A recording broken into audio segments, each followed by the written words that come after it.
मु श्री केशव चंद्र दास ये जो माँ को मंदिर केमी गोटे मनर चिंता है मनरे गोटे चिंताधारा आईला माँ को मंदिर कर भल केबे चिंताधारा मन रहा माँ मंदिर करने बहुत दिन एबे मंदिर तो आज संपूर्ण होती पूर्णाहुति होती कौन कहे केते खुशी लगुच कौन बहुत बहुत खुशी माँ को किसी अनुभूति अच्छी कि कहीं आप मन भर गोटे माँ मंदिर माने तारिणी मंदिर कले कहीं शिव मंदिर कले नहीं कहीं अन्य देवादेवी मंदिर कले नहीं तो मन को आसला तारिणी मंदिर करी केबे स्वप्न हो कि अदृश्य हो माँ को केबे देखी भर के भावी माँ स्मरण के स्मरण कर बहुत केमी देखा जाती माँ आपण नजर में माँ गोटे पत्थर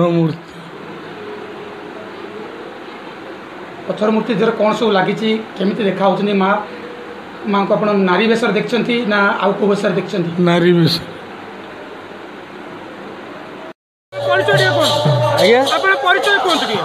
नरेंद्र दास विद्याधरपुर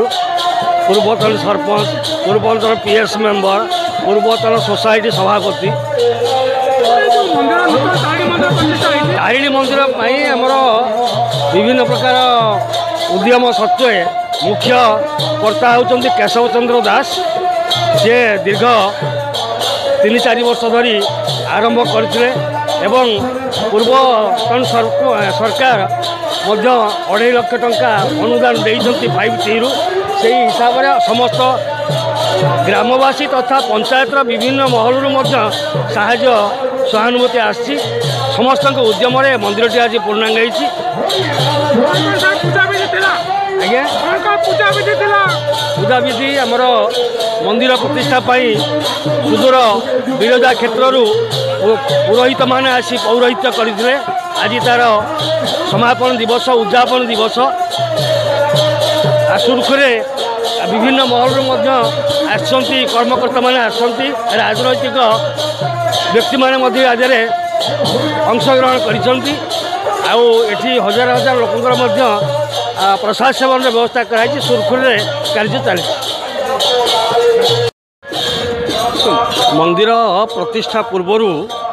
जे आमर कर्ता केशव दासंकर कनिष्ठ पुत्र खिचिंग जाई माँकर विग्रह आनी एवं दीर्घ 7 दिन माँ को नहीं धान रक्षणाबेक्षण करा एवं मंदिर प्रतिष्ठार पूर्व दिन माँ को अणा एवं प्रथम दिन अधिवास और पूर्व दिन जो पुरोहित मैंने आसते से प्रथमे मंडपरे अंकुरोपण करते अंकुरोपण परदिन आमर कलश यात्रा आरंभ होता ए पाखापाखि 200 ରୁ 300 लोक अंशग्रहण करते कलश यात्रा समापन होगा पर एठी आमर यज्ञ कर्म आरंभ होता आज हूँ तार पूर्णाहुति दिवस अति सुंदर भाव आध्यात्मिक परिवेश भितर बहु लोकों समागम आज तार